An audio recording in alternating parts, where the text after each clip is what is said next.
Welcome back everyone. Welcome to civil services study practice set number 269 पर आज focus करेंगे इसमें हम हिस्ट्री के प्रश्नों पर।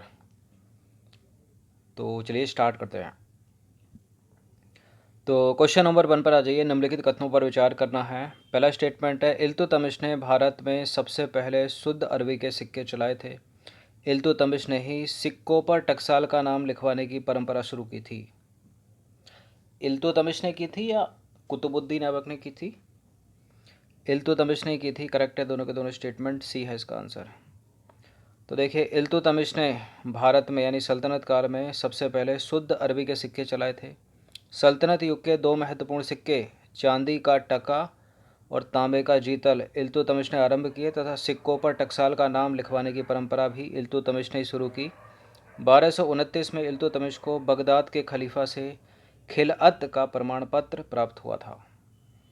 क्वेश्चन नंबर 2 पर आ जाइए। निम्नलिखित में से कौन सा कथन बलबन से रिलेटेड गलत है? पहला स्टेटमेंट है, उसने फारसी त्यौहार नौरोज की शुरुआत की थी। उसने इक्तादारी व्यवस्था की शुरुआत की। सिजदा और पोबोस की शुरुआत की बलबन ने, और बलबन ने बंगाल के विद्रोह का दमन किया। बंगाल का एकमात्र विद्रोह था जिसका दमन बलबन ने किया था। करेक्ट है, बलबन ने फारसी त्यौहार नौरोज की शुरुआत की थी। बलबन ने सिजदा एवं पोबोस की शुरुआत की थी। इक्तादारी व्यवस्था इल्तुतमिश ने शुरुआत की थी, बलबन ने नहीं। तो इक्तादारी व्यवस्था की शुरुआत जो है इल्तुतमिश ने की थी। गलत है दूसरा वाला स्टेटमेंट। बाकी बलबन से रिलेटेड सारे के सारे करेक्ट हैं। इंपॉर्टेंट है, पूछ लिया जाता है इक्तादारी। निम्नलिखित में से किस राजवंश के राजाओं ने अलाउद्दीन की अधीनता स्वीकार नहीं की थी?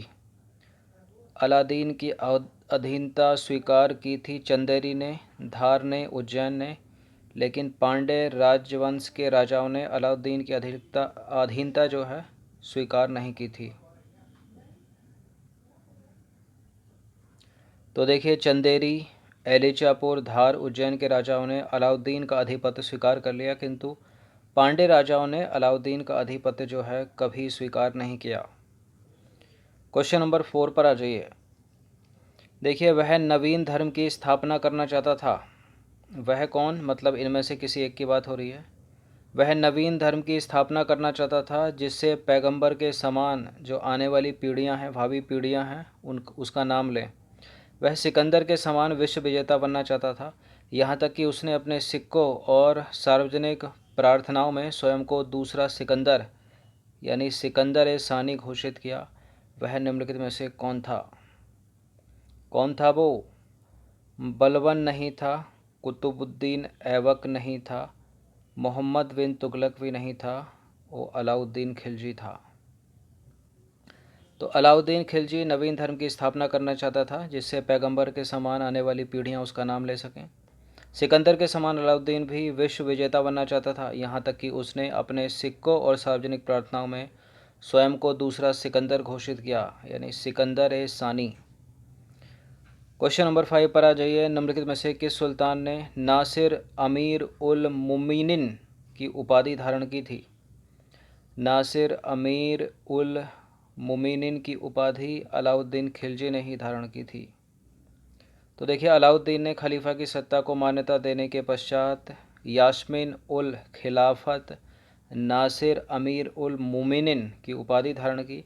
अलाउद्दीन ने यह अनुभव किया कि राजनीतिक आवश्यकताएं धार्मिक सहिष्णुता की मांग करती हैं। क्वेश्चन नंबर 6 पर आ जाइए। निम्नलिखित में से किस विभाग के कार्य सेना की भर्ती करना, वेतन बांटना और सेना की दक्षता का निरीक्षण आदि करना था? कौन सा विभाग था वो? और ये इम्पोर्टेंट विभाग है। यह है दीवान ए अरज, ऑप्शन नंबर ए। तो देखिए, जितने भी विभाग हैं इनके कार्य देख लेते हैं। दीवान ए, सबसे पहले देखते हैं वजारत का।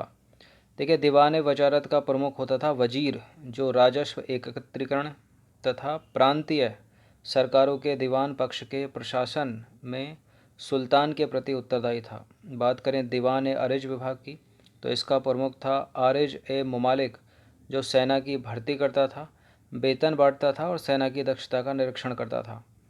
दीवान ए इंशा की बात करें तो शाही आदेशों और पत्रों का प्रारूप बनाता था। ठीक है, ये विभाग और स्थानीय अधिकारों से पत्र व्यवहार स्थापित करता था। दीवान ए रसालत विभाग की बात करें तो पड़ोसी दरबारों को भेजे जाने वाले पत्रों का प्रारूप तैयार करता था। विदेश जाने व विदेश से आने वाले राजदूत से संपर्क रखता था यह विभाग। क्वेश्चन नंबर 7 पर आ जाइए। दिल्ली सल्तनत काल में न्याय प्रशासन के प्रमुख को किस नाम से जाना जाता था? नाजिर नहीं, वरीद ए मुमालिक भी नहीं, मुहत्सिब भी नहीं, सद्र ए जहाँ, काजी उल कुजात। न्याय प्रशासन की बात हो रही है। सल्तनत काल में, दिल्ली सल्तनत काल में न्याय प्रशासन के प्रमुख को सद्र ए जहाँ, काजी उल कुजात के नाम से जाना जाता था। तो देखिए, सल्तनत काल में दिल्ली सल्तनत में न्याय प्रशासन का सर्वोच्च अधिकारी सद्र ए जहाँ काजी उल कुजात होता था। उसके अधीन नायब काजी होता था और उनकी सहायता करने के लिए मुफ्ती होते थे।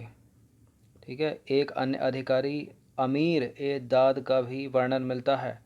अगर बात करें मुहत्सिब की तो मुहत्सिब जनसाधारण के आचार का रक्षक था।